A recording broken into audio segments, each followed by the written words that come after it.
अस्सलाम वालेकुम दोस्तों, क्या हाल चाल है। यकीनन तुसां बिल्कुल ठीक हो सो और खुरम हो सो जनाब।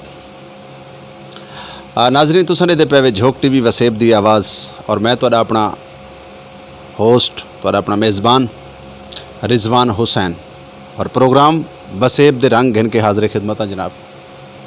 और यकीनन अज जिहड़ी साडी प्रोग्राम दी जीनत जिहड़े मेहमान वैसे तो कई तारफ़ तो मोहताज कहने जनाब, लेकिन मैं इतना एक ज़रूर दसे सा कि किंग कॉमेडियन इन्हां को आखा वेंदा है और यकीनन इन्होंने हर करैक्टर दे विच अपने आप को मनवाया है और सारे सराइकी वसेब दा बल्कि पूरे पाकिस्तान दा बहुत खूबसूरत नाम ऐसे नाल मौजूद हैं सैफ बूटा साहब। इन्हां नाल गाल मुहाड़ करे सूँ और इन्हां को पुछसूँ कि तुहानू एक्टिंग दा शौक किवें लगा और तुसां कितने अरसे तो ये काम दे नाल वाबस्ता है। जी अस्सलाम वालेकुम। जी वालेकुम अस्सलाम जनाब। सही सब तो पहले तो तुहाडे लख थोड़ा तुहाडियां मुहब्बतां दा बेहद शुक्रिया कि तुसां अपने कीमती वक्त च तुसां टाइम दिता है। नहीं जी, मैं ताबेदार हाँ आवाम वास्ते ते साडी जान भी हर वेले हाज़र रहिंदी है, असीं हमा वक्त तैयार रहने जनाब। अच्छा साहब बूटा साहब, ये दसो कि तुहाडा शोबिज़ दा जिहड़ा आगाज़ है ये कितने अरसे तो थिया? जी शोबिज़ मेरा पहला ड्रामा जरा सी मैं 1998 च कीता है। अच्छा। मेरे ख्याल है कि तकरीबन 22 साल हो गए ने मैनू इस फील्ड नाल वाबस्ता। अल्लाह का शुक्र है आवाम ने बहुत प्यार किया है, वो साढ़े काम ने थोड़ा बहुत पसंद कर लेंदे ने, उन्हां दी मेहरबानी है। अगर आवाम दी दाद है तो फनकार जिंदा है, इसलिए असी भी 22 साल तो जिंदा है अली। क्या बात है जी, बेशक जी, बिल्कुल इहदे च कोई शक नहीं। तुसां माशाल्लाह साहब बूटा साहब खुद भी बड़े मुहब्बत नाल। अच्छा नाजरीन, जितना अच्छा आर्टिस्ट है, जितना अच्छा फनकार है, यकीनन उहदे नालों करोड़ दर्जे अच्छा इंसान है। अच्छा साहब बूटा साहब, ये दसो कि तुसां हर साथी तौर पर आर्टिस्ट बने हुए या शुरुआत तो कोई जरा सी मान तुहाडे अंदर एक्टिंग दे? नहीं जी, फनकार पैदाइशी फनकार होंदा है, मैं इस चीज़ नूं मनना है। टैलेंट उहदे अंदर छुपिया होंदा, वो तो बाहर कढ के जिवें एक पत्थर दे विचों संग तराश एक खूबसूरत मूर्ति तराश लैंदा ना, इस तरह जिहड़ी डायरैक्टर दी आखे वो, लेकिन वो कहंदे ना फनकार गुलाब गिनदी है फनकार कुछ ना कुछ तुहाडे कोल होना चाहिए, फिर ही तुसीं अगे हो सकते हो। अगर तुहाडे कोल कुछ नहीं है तो फिर अगला भी कुछ नहीं है। साहब बूटा साहब, ये दसो कि तुहाडे शोबिज़ दे उस्ताद कौन है? जी मेरे शोबिज़ दे उस्ताद माशाल्लाह मैनू बड़ा फ़ख्र है उन्हां ते। मेरे उस्ताद मोहतरम डॉक्टर अजमल मलिक साहब ने जिहड़े मैनू इस फील्ड दे विच लैके आए ने, तो ये उन्हां दा हुस्न नज़र सी या उन्हां दी अख सी जिहड़ा उन्होंने मैनू वेख लिया भी इहदे विच एक फनकार छुपिया होया, तो उन्होंने मैनू पहला ही रोल करवाया। मेरी लाइफ का पहले ड्रामे का पहला रोल, और रोल का नाम सी बूटा नाले परांदे वाला। बस उस पहले दिन तो पहले शो तो बाद मेरे उस्ताद ने कहा भी अज तो बाद तेरा शोबिज़ का नाम सैफ बूटा होएगा। क्या बात जी माशाल्लाह। अच्छा साहब बूटा साहब, जिमें कि 22 साल का अरसा तुसां शोबिज़ को दिता है, ये दसो कि बेसिकल तुसां मुल्तान तो बिलोंग करेंदे वे या कई बाई इलाके तो? जी बेसिकल मैं बहावलपुर तो बिलोंग करना, लेकिन मुल्तान शरीफ दे विच मैं को तकरीबन मैं 2003 दे विच आया सी। 17-18 साल हो गए ने अल्हम्दुलिल्लाह। अल्लाह पाक ने इज़्ज़त भी बहुत दी है, बाकी सारे शहरों भी पाकिस्तान के तमाम शहरों काम किया है, तो लेकिन मुस्तकिल अल्लाह पाक ने इत्थे रोज़ी लाई हले जब तक रिज़्क नसीब इत्थे है। 17-18 साल हो गए ने, वो बड़ा मज़ा आ रहा, बड़ा लुत्फ आ रहा है ज़िंदगी का अल्हम्दुलिल्लाह।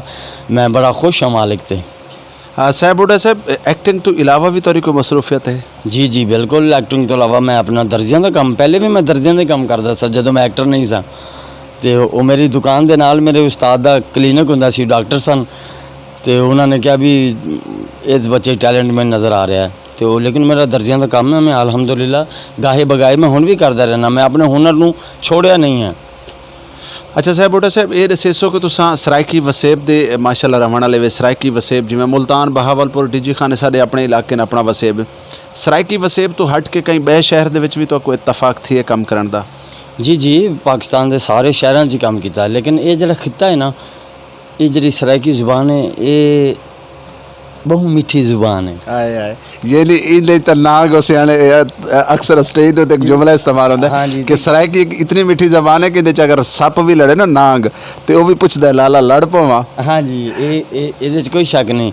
देखो ना हर चीज़ के एक रंग होंगे ने, ये इस ज़ुबान का एक अपना रंग है।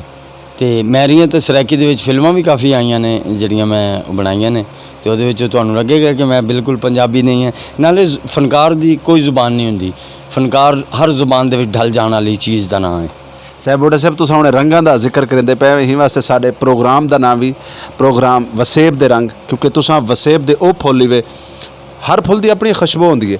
ਯਕੀਨਨ ਮੈਂ ਬਰਮਲਾ ਆਪਣੇ ਪ੍ਰੋਗਰਾਮ ਦੇ ਚਾਹਦਾ ਬੈਠਾ ਸਾਹਿਬ ਬੋਟਾ ਸਾਹਿਬ, मैं तो को कहीं भी करैक्टर च डिठा मैं तो बड़ा मुतासर होया और यकीनन बड़ा कुछ सीखने को मिला मेरे को, और तुहाडे अंदर वाकई बड़ा सारा मतलब कहीं भी करैक्टर च बहुत घट ऐसे आर्टिस्ट होंदे न कि जिको जड़ा मर्जी किरदार करवाया वंजे और नैचुरल लगे। अल्लाह जाने तुसां इतनी जल्दी करैक्टर को अपने आप ते किवें धार गिंदे वे। अच्छा साहब बड़ा साहब ये दसो कि तुहाडा पसंदीदा आर्टिस्ट कौन है? जी ਇਹ ਬੜੀ ਖੂਬਸੂਰਤ ਗੱਲ ਕੀਤੀ ਹੈ। ਜਿਨ੍ਹਾਂ ਨੂੰ ਮੈਂ ਫਾਲੋ ਕਰਕੇ ਜਿਹੜੇ ਮੇਰੇ ਰੂਹਾਨੀ ਉਸਤਾਦ ਨੇ ਜਿਨ੍ਹਾਂ ਨੂੰ ਮੈਂ ਫਾਲੋ ਕਰਨਾ ਹੈ, ਵੈਸੇ ਤਾਂ ਮੇਰੇ ਉਸਤਾਦ मोहतरम डॉक्टर अजमल मलिक साहब ने, यानी कि जिन्होंने कॉमेडी में जिन्होंने फॉलो करता हूँ वो मस्ताना साहब ने, अल्लाह ताला उन्होंने जन्नत नसीब करे। तो दूसरा मौजूदा जड़े रहे वो सलीम अलबेला मेरी पसंदीदा आर्टिस्ट, क्या बात है, नो डाउट इज्जत कोई शक नहीं। तो तुसी गल कीती है कि रोल के बारे, जिस रोल के बारे भी जड़ा रोल दिता जाए उस रोल च ढल जाना, ये मेरा कोई कमाल नहीं है। मेरी शुरू तो ही आदत रही है, वो पता नहीं अच्छी है या बुरी है, कि मैं अज तक डायरैक्टर साहब ने ये नहीं किया कि मैं फलां रोल करांगा। जो डायरैक्टर साहब कहते हैं ना कि यह तू करना, मैं वही करना है बस। क्या बात है, तुम्हारी चॉइस बड़ी अच्छी है और यकीनन तुम्हारी लुक तो भी लगता है जिन्हें आर्टिस्टों को तुम लाइक करें देवे ना, तुम्हारी लुक तो महसूस थींदा है और तुहाडे मतलब करैक्टर चो भी लगता है कि तुहाडे च, मैं यकीनन काफ़ी अरसे तो ये चीज़ भुला रही हाँ कि शायद तुसां तुहाडी उन्हां नाल कोई ना कोई निस्बत जरूर है, और अज मेरे को पता लगा कि वाकई तुसां, क्योंकि जेड़े बंदे को बंदा लाइक करेंदा होंदा। अच्छा ये दसो बूटा साहब कि तुहाडे पसंदीदा सिंगर कौन है? पसंदीदा सिंगर, क्योंकि मैनू खुद एक्टिंग का तो पता ही नहीं सी मैं एक्टर बनागा, मैं खुद सिंगर बनने वास्ते घरों निकलिया सा। अच्छा, तो इसलिए सराइकी दे विच मैनू दो गुलकार बहुत अच्छे पसंद ने, एक ज़ायदा परवीन साहिबा पुरानी, क्या बात है, सुभान ते अपना अल्लाह तलूने वाला, क्या बात, ठीक है ना। सुरीले लोगों के विच सुरीले तो बड़े बड़े पे ने, मंसूर अली मुलंगी साहब बहुत सुरीले ने, ठीक है ना। उस तो अलावा भी हर माशाल्लाह बंदे दी अपनी चॉइस है ना, हर फुल दी अपनी खुशबू है। तो सराइकी दे विच मैनू ये दो पसंद ने। तो वैसे तो इको ही ऐसा नाम है जिन्होंने ना भुलिया जा सकता, रहिंदी दुनिया तक याद रहेगा, जिसका नाम मैडम नूरजहां है। क्या बात, ठीक है ना। क्या लाजवाब अल्लाह पाक ने उन्होंने एक शाहकार बना के भेजे सी, तो वाकई एक शाहकार सी संगीत की दुनिया का बहुत बड़ा शाहकार। मेहदी हसन साहब, ऐसा गला ही नहीं आया पाकिस्तान च, पूरी दुनिया जैसा गला किसी नहीं पाया। लता लता आके कि मैं इहदे गले च भगवान बोले। जी जी सर, वो लोग उन्होंने अपने मुखलस हो के अपने फन नाल, फन की खिदमत नहीं की, उन्होंने फन की इबादत की है। क्या बात है, क्या बात। तो अल्लाह पाक ने उन्होंने पूरी दुनिया के नाम पाया। साढ़े मोहसन ने, साढ़े सीनियर ने, असी उन्होंने फॉलो करते हुए अपनी एक जिंदगी की डगर तो चल रहे हैं। तो अल्लाह पाक इंशाल्लाह ज़रूर, देखो कामयाबी वो नहीं है कि तुसी किसी मंजिल ते जाकर रुकोगे तो कामयाबी है। जी जगह जगह ते तुहानू अल्लाह पाक इज्जत दे रहा है, शोहरत दे रहा है, तुहानू ज़िंदगी गुजारने ली दौलत दे रहा है, तुहाडा अच्छा मकाम दे रहा है, क्या ये कामयाबी नहीं है? अल्हम्दुलिल्लाह। इंसान नू अपने हर कदम ते कामयाबी महसूस करनी चाहिए। ये नहीं कि अपने आप नू नाकामियां तो महरूम, जिहड़ा अपने आप नू नाकामी महरूम करने वाला वो कभी तरक्की नहीं कर सकता। अच्छा साहब बूटा साहब, माशाल्लाह तुसा पाकिस्तान के बड़े नाम पर लोगों नाल काम किया, यकीनन कोई ये टाइम जितने भी स्टार काम करेंदे पे जिन्हें को सुपर स्टार आख्या वेंदा है, तुसा भी माशाल्लाह कहीं तो घट कहने वे, किहड़ा ऐसा आर्टिस्ट है जिंदे नाल काम करके तो करैक्टर करके बड़ा मज़ा आया होगा? जी सर, मैंने करैक्टर करके अल्लाह जन्नत नसीब करे, अमानुल्लाह साहब नाल मैं ड्रामा किया, उन्होंने मैं बहुत मज़ा आया। मस्ताना साहब नाल, बब्बू साहब नाल मैं काम किया, अल्लाह जन्नत नसीब करे। वो लोग ने जिहड़े साडे जिन्हां नाल असीं काम किया, और साडे अकैडमियां सानू ये तो फखर है कि असीं इन्हां अकैडमियां दे हत्थां दे विच आए हैं और उन्होंने साडी सरपरस्ती की, साडी रहनुमाई की है। तो वो अलहमदुलिल्लाह हुण भी मौजूद है जिहड़े ठाकुर साहब कितने अच्छे आर्टिस्ट ने, यानी कि वर्सटाइल कॉमेडी उन्हां दी, एक्शन कॉमेडी ही। देखो जी अज के दौर दे विच एक छोटे जे बच्चे नूं हसाना बहुत मुश्किल है, तो एक फुल बाशऊर इंसान जिहड़ा अकल भी रखता है, एक मुलाजम भी है, एक अफसर भी है, एक मिल मालिक भी है, एक वो सब कुछ है, उन्होंने बिठा के महसूस करना, उन्होंने हसाना, तो ये इन्हां लोगों ने ही गुर सानूं दसे ने। अलबेला साहब अल्लाह जन्नत नसीब करे, ये लोग ने यानी कि जिन्होंने फॉलो करके असी इस फील्ड आए हैं, तो हाले तक असी उन्होंने फैन हाँ। अच्छा साहब बूटा साहब, मैं सुना कि तो को आमद बड़ी थी है मैं चाहता कि सारे नाजरीन जेडे इस टाइम साडा प्रोग्राम झोंक टीवी प्रोग्राम वसेब दे रंग, क्योंकि तुसा वसेब दे रंग ही वे इस टाइम आमद, क्योंकि असा नाल नाल गाल मुहाड़ भी थी रहा कोई बस प्रोग्राम दियाँ काफ़ी गाल ही जिहड़ियां असां तुहाडे नाल करनियां तुहाडी लाइफ दे बारे ਸ਼ਾਇਦ ਹੀ ਸਕਦਾ ਹੈ ਕਿ ਮੇਰੀ ਜ਼ਿੰਦਗੀ ਦਾ ਆਖਰੀ ਇੰਟਰਵਿਊ ਹੋਵੇ अल्लाह ना करे, अल्लाह ना करे। ਤੇ ਮੈਂ ਹਰ ਕੰਮ ਕੋਈ ਮੈਂ ਸਮਝਦਾ ਕਿ ਸ਼ਾਇਦ ਮੇਰੀ ਜ਼ਿੰਦਗੀ ਦਾ ਆਖਰੀ ਹੋਵੇ। ये चीज़ कोई शक नहीं है। तो सरकार हज़रत अली अलैहिस्सलाम सरकार ने भी यही फरमाया कि अपनी ज़िंदगी का हर काम आखिरी काम समझ के करो और हर दिन आखिरी दिन समझ के गुजारना चाहिए। तो भाईजान ਉਹ ਤਾਂ ਫਿਰ ਜ਼ਿੰਦਗੀ ਦੇ ਨਾਲ ਨਾਲ ਹੀ ਨੇ ਸਾਰੀਆਂ ਚੀਜ਼ਾਂ ਚੱਲਦੀਆਂ ਨੇ। ਬਿਲਕੁਲ ਤੇ ਤੁਹਾਨੂੰ ਹੁਣ ਕਿਹੜੀ ਆਮਦ ਦੀ ਲੋੜ ਹੈ ਭਾਈਜਾਨ? ਨਹੀਂ ਮਕਸਦ ਕਿ ਸਾਰੇ ਨਾਜ਼ਰੀਨ ਦੇਖੋ ਨਾ ਜਿਹੜੇ ਇਸ ਟਾਈਮ ਸਾਕੋ ਝੋਕ ਟੀਵੀ ਤੇ ਰਹਿੰਦੇ ਬੈਠੇ ਉਹ ਕਿਉਂਕਿ ਉਹਨਾਂ ਲੋਕਾਂ ਨੇ ਤੁਹਾਨੂੰ ਟੀਵੀ ਤੇ ਵੀ ਡਿਠਾ ਹੈ, ਸਟੇਜ ਤੇ ਵੀ ਡਿਠਾ ਹੈ ਔਰ ਸਾਫ਼ ਜੀ ਗੱਲ ਹੈ ਝੋਕ ਟੀਵੀ ਦੇ ਉੱਤੇ ਜਿਹੜੇ ਲੋਕ ਇਸ ਟਾਈਮ ਪ੍ਰੋਗਰਾਮ ਦੇਦੇ ਬੈਠੇ ਸੈਫ ਬੂਟਾ ਹੋਵੇ ਤੇ ਬੰਦਾ ਖਿੱਲੇ ਨਾ ਇੱਥੇ ਹੀ ਨਹੀਂ ਸਕਦਾ। ਮੈਨੂੰ ਖੁਦ ਬੜਾ ਹਾਸਾ ਆਇਆ। ਕਿਉਂ? परसों मैं गया, मेरा हमसाया है, बहुत शरीफ आदमी है। अच्छा। तो कब्रिस्तान के बाहर ना बेचारा नाश्ता ला के खड़ा। मैं उन्होंने मजाक ना पूछा, मैं क्या चाचा जी कुछ विकिया भी है? तो मैंने अगे कह रहा जी हाले सुते ही नहीं उठे।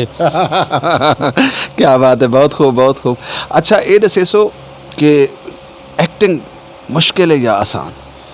एक्टिंग बहुत मुश्किल काम है। ये देखने में जितना आसान लगता ना उतना ही मुश्किल है।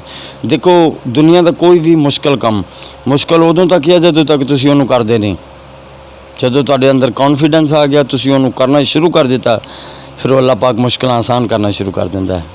तुहाडीआं जुगतां बड़ियां कापी कीतियां वैंदियां। अक्सर लोग कोशिश करेंदे ने कोई ऐसी तुहाडी जुगत होवे जिहड़ी वड्डे स्टेज दे उत्ते तुसां मतलब हाल च बैठे हो या मतलब तुसां टीवी ते बैठे हो ते अगले कई बंदे ने इस्तेमाल कीती होवे। ये तो बहुत हज़ारों दफ़ा होया ऐसा देखना होंदा और खुशी हुंदी है मतलब कोई हाँ जी चासो के साको भी पता लगे, सारे नाज़रीन को भी पता लगे। देखो जी ऐसी गाल है तुहाडी ये तो बेशुमार हुण याद ही नहीं है किन्नियां के गल्लां ने, बहुत गल्लां ने, यादगार गल्लां ने, यादगार गल्लां ने सारियां। ते इन्हां गल्लां ते फिर जिसले खास तौर ते साड़ियां लाइटां उदों ऑन होंदियां जदों असीं स्टेज खड़े हो जन्ने। बस फिर पब्लिक अगे होंदी है तो फिर सानू कोई समझ नहीं आती। आम लाइफ दे विच साडे कोल ज़्यादा जुगत भी नहीं होंदी ना पब्लिक दे विच, वो साडे कोल मजाक हुंदा है।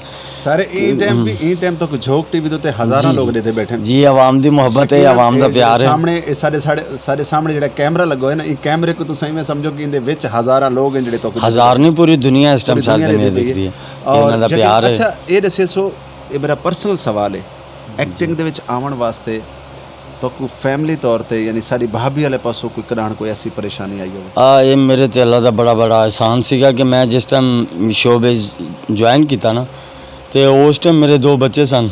नहीं बाल हाँ लेकिन ज़्यादा डाउट होंदा है, दिक्कत होंदा। लेकिन देखो ये तुहाडे ते डिपेंड करता है कि तुसी अपनी ज़िंदगी दे साथी नाल जिहड़ा तुहाडा मुस्तकिल ज़िंदगी दा साथी है उन्होंने अगर तुसी दोस्त बना के ਉਹਦੇ ਨਾਲ अच्छी रिलेशनशिप दोस्त ही होंदा जिन्हें हर रात शेयर किया जाता। जो तुसी अपने दोस्त नाल हर रात शेयर कर लोगे उस दोस्त नूं भी तुहाडे ते इतमाद हो जाता है। फिर एक बहुत खूबसूरत और मेरी बीवी जी मेरी बेहतरीन दोस्त है, बेहतरीन मेरी ज़िंदगी का साथी है जिन्हें मैंने शोबिस दे विच भी मेरे कदम वास्ते तो नहीं बोले दे बैठे कि भर जाई शायद पता प्रोग्राम दे दी बैठी हो। नहीं नहीं ऐसी कोई गल नहीं है। मैं तो शोबिस जो शुरू आया सी बड़ा शौक होंदा सी ना कि फलाने फनकार नाल फलाने स्टार नाल तस्वीर खिचवानी है, फलानी तो आर्टिस्टां स्टारां नाल भी तस्वीरां होंदियां सी। तो मैं अपने जाके बेगम नूं पकड़ांदा सी भी ए मेरी एल्बम दे विच रख दो। वो मेरे एल्बम चो देख दो के रख दे। उन्होंने पता भी उहदियां सहेलियां उन्होंने कहंदियां सन भी तुसीं ये तेरा खामद है औरतां नाल फोटोआं खिचवा रहा तुहानूं अजीब नहीं लगदा? वो कहंदी ओहदा काम है शोबिस का। शोबिस दे विच अगर इन्हां नाल काम नहीं करेगा तो किहदे नाल करेगा? अगर वो लुकांदा तो मैनूं लिया के दिंदा ना, अगर मेरे को छुपांदा तो मैनूं ना दिंदा। वो एक बहुत बहुत खूबसूरत 22 साल हो गए मैनूं शोबिस दे विच। मैनूं घर वाली तरफों नो टेंशन नो प्रॉब्लम। अच्छा ये दसो कि झोक टीवी के बारे तुहाडे क्या कमेंट्स हैं? झोक टीवी माशाल्लाह जी ये वो टीवी है जिहड़ा इस टाइम हर रंग इकट्ठा करके तो पूरी दुनिया के सामने रख रहा है। वसेब का मतलब ये होंदा कि वसेब सारे इकट्ठे उस वसेब दे विच हर रंग होंदा। ते एक रंग ये भी है कि वसेब ने रंग लाई खड़े बाबा ही टाइम तो वसेब रंग लाई खड़े हैं। बहुत खूब बहुत खूब। अच्छा ये दसो मेरा आखिरी सवाल है तो कि तुहाडा पसंदीदा डायरेक्टर कौन है? जी मेरा पसंदीदा डायरेक्टर सब तो पहले मेरे उस्ताद मोहतरम डॉक्टर अजमल मलिक साहब हैं जिन्होंने मैं बेशुमार ड्रामे किए और हर ड्रामा ही उन्होंने एक स्टोरी होंदे एक कहानी होंदे। उनके बाद जनूबी पंजाब दे विच एक खूबसूरत नाम है जिन्हों का नाम है जवार हुसैन बलोच। उन्होंने डायरैक्शन मैं कम से कम मुल्तान मैं कोई 12-15 साल दे विच मैं ज़्यादा काम उन्होंने नाल ही कीता है। तो अलहमदुलिल्लाह बहुत अच्छे डायरैक्टर ने और ताकि वो ऐसा काम देंदे ने लिया के न्यू क्रिएट करते हैं ਤਾਂ ਕਿ ਉਹ ਚੀਜ਼ ਆਵਾਮ ਵਾਸਤੇ ਨਵੀਂ ਹੋਵੇ ਔਰ ਸਾਨੂੰ ਬਹੁਤ ਮਜ਼ਾ ਆਉਂਦਾ ਹੈ। हाँ जी नाजरीन, तुसां ॾिठे पिया झोक टीवी वसेब दी आवाज़ और मैं तुहाडा अपना मेज़बान रिजवान हुसैन और प्रोग्राम वसेब दे रंग और आई सारे नाल जिहड़ा रंग जिहड़ा खूबसूरत आर्टिस्ट मौजूद है इन टाइम सारे कोल है इवें चंद ही लम्हात तो बाद उन्हां कोल इजाज़त चासूं। उन्हां दा नाम है सैफ बूटा। यकीनन जिन्हां को तुसां अक्सर बहुत सारिया फिल्मां टीवी ड्रामे वो सराइकी ड्रामे होवन, पंजाबी होवन, उर्दू होवन, माशाअल्लाह इन्हां ने ढेर सारिया ज़बानां दे विच काम कीता है और एक ही तारफ दे मुहताज कह नहीं। ये टाइम शायद क्योंकि टोपी शोपी इन्होंने सिर ते कहन रखी हुई बगैर गैटअप तो बैठे शायद तो पहचान थोड़ी जी घट आती पई होवे, लेकिन तुसां अज दे प्रोग्राम में कमेंट से ज़रूर लिखसो कि अज दा मेहमान तो कैसा लगे, अज दा प्रोग्राम कैसा लगे, क्योंकि साकू हमेशा तुहाडे कमेंट्स का इंतज़ार होंदा है। कमेंट्स के जरिए पता लगता है कि साडे वीवर साडे मेहमान नाल साडे नाल कितनी मुहब्बत करेंदे और यकीनन तुसां हर प्रोग्राम में हर मेहमान नाल बड़ा सारा प्यार करेंदे, बड़ी सारी मुहब्बत करेंदे और वेंदे वेंदे इन्हां कोल कोई छोटा जिहा चुटकुला सुनदे हैं तो वाल इन्हां कोल इजाज़त चाहसूं और तुहाडे कोल भी इजाज़त चाहसूं। वेंदे वेंदे सही चुटकुला इहो है कि आवाम वास्ते तुहाडी मुहब्बत वास्ते खूਹਾਂ ਦਾ ਪਾਣੀ सज्जणा तो वार देवां जिंद उंजे भी तां जानी। हाय हाय हाय। अच्छा साहब बूटा साहब वाल मैं क्योंकि मेरे को आमद थी वेंदी है ना ਜਿਹੜੇ इन टाइम नौजवान कम करेंदे पैन एक्टिंग करेंदे पैन उन्हां वास्ते तुहाडा कोई पैगाम? जी नौजवान किसी भी शोबे दे विच ज़रूरी नहीं कि शोबिज़ किसी भी शोबे दे विच नौजवान जिहड़ा आके उस काम नूं अगे सीखण दी अगे जस्तजू रखदा है तो उन्होंने असातज़ा नूं उन्होंने रहनुमा नूं चाहिए कि उहदी परवरिश सही तरीके नाल करन। पंजाबी च कहंदे ने पनीरी लाना, पनीरी जिस काम की लगी होएगी ना अच्छे तरीके नाल उहदी देखभाल होएगी तो फले फुलेगी। तो कोई भी दुनिया का शोबा उहदे विच जदों भी तुसीं जूनीयर दिल लाएगा और सीनियर होते मेहनत करेगा अल्हम्दुलिल्लाह वो पौध वो फौज वो इतिहाद वो हमेशा आगे बढ़ेगा। जी बहुत मेहरबानी, बहुत शुक्रिया जनाब बूटा साहब। असां एक दफ़ा वला तुहाडा शुक्रिया अदा करें कि तुसां अपने कीमती वक्त टाइम दिता। नाजरीन वेंदे वेंदे अपनी आदत के मुताबिक मियाँ मोहम्मद साहब का बड़ा खूबसूरत शेर है, मेरे को बड़ा चंगा लगता है। मैं हर प्रोग्राम में इंदे ते एंड करना प्रोग्राम का कि दुनिया उत्ते रख तो बंदिया ऐसा बैन खलोण, दुनिया उत्ते रख तो बंदिया ऐसा बैन खलोण, तू आवें ते हसन सारे टुर जावें ते रोण। अल्लाह दे अमान, अल्लाह दे सपुर्द। कमेंट से ज़रूर लिखसो आज दे मेहमान दे बारे।